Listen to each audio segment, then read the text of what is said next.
Exploring the universe. I'm terrible at waking up. I hate it. If I can get away with it, I get up at 9 o'clock. I stay in a little holiday inn close to Kern at the foothills of the Jura Mountains in France. They knock on the door with breakfast, so I am made to get up.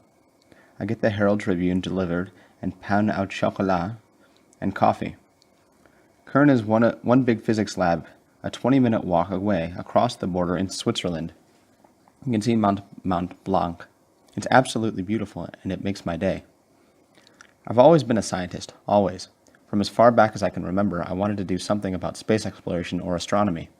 I didn't go to university until I was 22. Instead, I joined a rock band called Dare. We made 2 albums and toured for a few years. Then we split up. So I rang Manchester University and said, right, I want to come to uni now and do physics. It's an odd job, a fantastic job actually. Your job description is find out what makes the universe tick. And here's this €6 billion machine that you can use to do it. The aim of this project is to find the origin of mass in the universe. That really means, why is this table solid? Everything indicates when the universe began, everything was exactly like light. It had no mass. As it expanded and cooled, something happened to cause things to get heavy.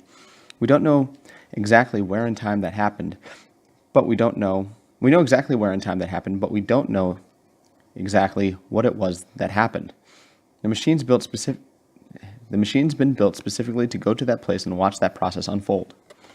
Lunch is at 12, and the canteen is packed with thousands of physicists, all mingling and talking about physics. What we're doing here really is as exciting as it sounds. It's exploration, just like going to the moon or Mars, or looking over the horizon to somewhere you've never seen before. The particle accelerator we're building is a massive ring with a 27-kilometer circumference, buried about 100 meters underground. It's cold inside that tube, minus 271 degrees Celsius, colder than space. We send proton beams around in both directions and smash them together up to 600 million times a second. In that moment of collision, less than a billionth of a second, you get extreme conditions, like the very early universe. The area of the machine that's closest to the collisions is in an immense cavern, like a giant camera, and it takes pictures, so you can see what's happened. Someone once said it's like getting 2 Swiss watches and smashing them together, and then looking at the bits and trying to make out what was inside and how it works. The trick with this kind of project is to think outside the box. It's really up to you what you make of it. At the moment, our knowledge stops at really simple but profound places like, why is gravity such a weak force? The whole planet is pulling this glass down, yet I can just pick it up. That's a huge mystery, and understanding it would make for a complete reassessment of how the universe works. At around 7, everyone goes out for a meal, perhaps in the village. I usually chat on the computer with my family when I get back. I can't fall asleep without reading.